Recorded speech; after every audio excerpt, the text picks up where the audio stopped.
A primeira parte da temporada de Lupin passou totalmente batida por mim e eu acabei não fazendo vídeo dela, e por isso, mais do que apenas um vídeo da parte 2, esse daqui vai ser um vídeo da temporada completa, da temporada como um todo, juntando a parte 1 e a parte 2 que estreia hoje na Netflix.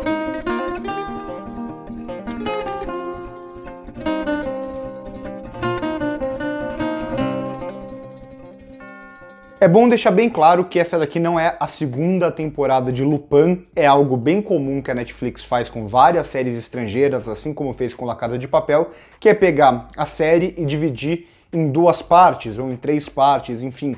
Então aqui o que a gente tem é o complemento daquela parte 1, é como se fosse a segunda metade da temporada, já que aquela primeira parte, como vocês já viram, ela acaba meio que sem um final, ela acaba totalmente em aberto, esperando esse complemento.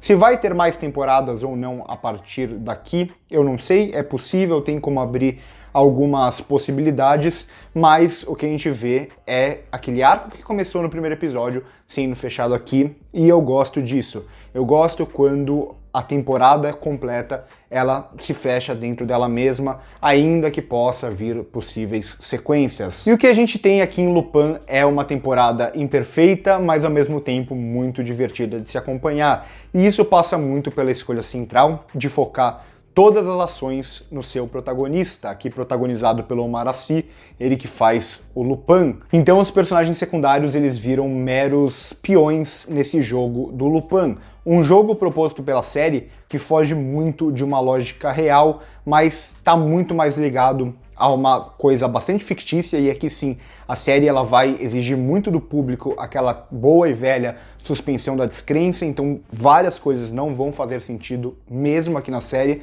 mas eu acho que dentro da proposta, no geral, até que funciona, apesar de algumas falhas. Então a gente tem aqui claramente um jogo em que, se você jogar por vias legais, você não tem chance de ganhar, e por isso o Lupin ele vai ter que apelar, digamos assim, para várias e várias ações que fogem à lei, mas é a única chance dele provar a sua inocência. Isso não é novo, a gente já viu em vários e vários filmes do cinema, mas aqui eu acho que é bem executado justamente por ter o foco nesse personagem super carismático.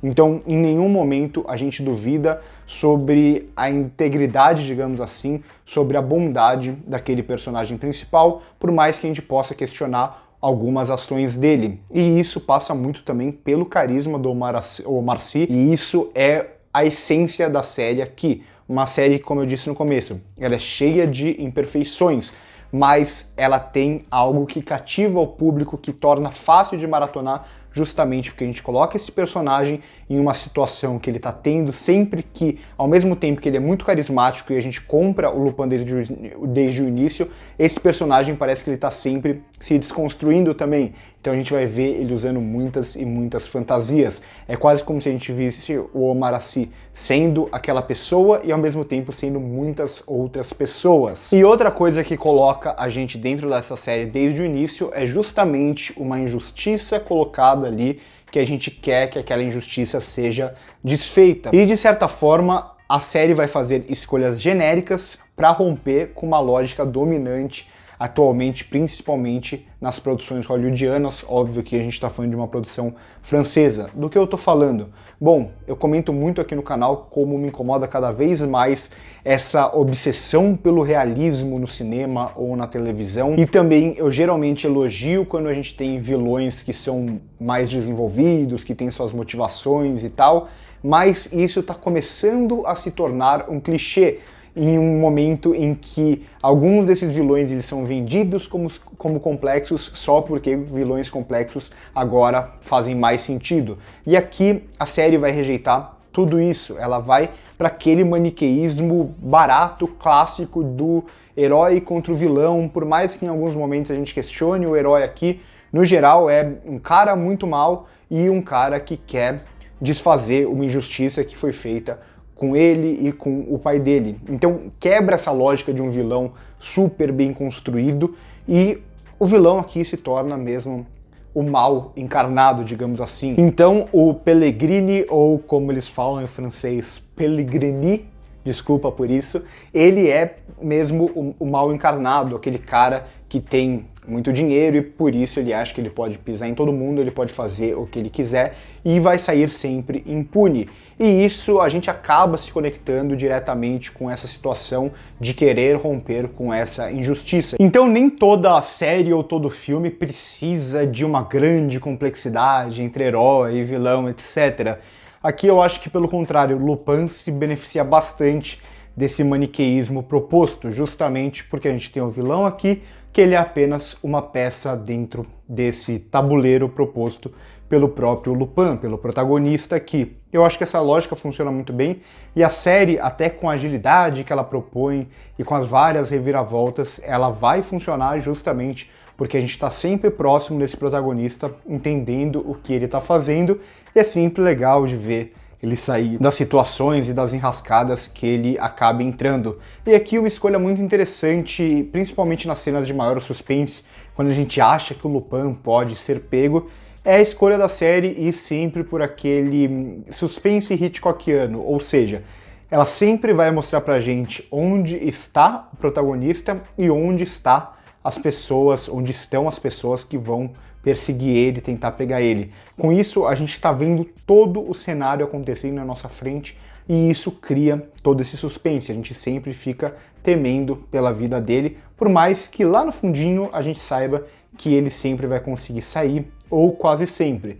Eu sinto que um pouco na segunda parte melhora o quesito dele ter um desafio maior. Na primeira parte parecia que ele sempre ia sair das situações com muita facilidade. Aqui eu sinto que ele tem uma resistência maior, ele está um pouco mais frágil, ainda que ele pareça sempre dominante em toda a situação. Só que por mais que eu tenha gostado bastante, tanto da primeira parte quanto da segunda, seja uma série muito legal de se maratonar, ela tem os seus problemas, e isso passa até pelo que eu elogiei no começo, dessa simplicidade e tal. Ela tem uma escolha de trama que depende muito não só de uma falta de lógica em muitos momentos, então a gente vai ver aqui os policiais que na maioria das vezes vão ser super estúpidos, ou um personagem que sai da casa e deixa a porta aberta só porque outro precisa entrar, então vão ter várias coincidências, vão ter várias facilitações aqui, várias coisas que não vão ter muita lógica, e acho que em algum momento a série ela acaba não só usando muito disso, como ela acaba dependendo dessas escolhas de roteiro que soam como facilitações porque são facilitações. E isso eu acho que poderia ser melhor resolvido. Além disso, eu ainda acho que falta alguém à altura do Lupin, e isso parecia que ia ter mais na segunda parte, só que acaba não tendo porque o personagem que era para ser esse contraponto, para ter esse jogo mais de inteligência, de um querer conhecer o outro e usar o personagem Lupin mesmo da literatura como esse jogo entre os dois, esse personagem ele acaba se virando pro lado do protagonista. Ele seria a única pessoa capaz de jogar com o nosso protagonista, só que a partir do momento que ele passa para o lado do protagonista, a gente fica com um contraponto meio fraco aqui. O contraponto se torna apenas esse vilão meio caricato, malvado e tal. Eu acho que a série se beneficiaria mais se fosse pelo caminho de ter um jogo entre mentes, ter um jogo de um desafiando o outro o tempo inteiro, o que sugere na primeira parte, só que a segunda não vai tão a fundo nesse sentido. E eu gosto dessa lógica de todo mundo ser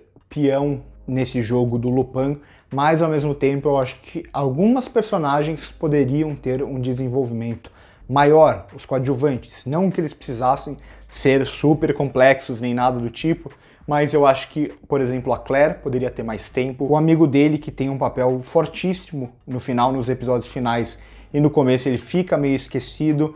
Ou, por exemplo, a filha do grande vilão também, que tem essa relação com o Lupin. Ela tem uma certa complexidade ali, por tudo que ela foi enganada a vida inteira, só que ela só acaba aparecendo em momentos pontuais. O mesmo com o próprio Gedira, né? Gedira, o policial ali que conhece o Lupin e tal, ele parece que ele só tem função quando a trama precisa dele. Então, sim, é uma trama muito interessante, é um roteiro de certa forma até bem escrito, com uma boa montagem que cativa a gente, em uma série que é muito mais focada no roteiro e na atuação principal do que na direção. Eu tenho alguns problemas com a direção aqui, principalmente no uso da grande angular o tempo inteiro, até que essa câmera, essa lente, perca o sentido. Então é uma série muito mais focada no roteiro, só que ainda assim o roteiro depende de muitos e muitos atalhos, de algumas conveniências e muito também do próprio espectador aceitar aquilo que está vendo sem se questionar tanto assim.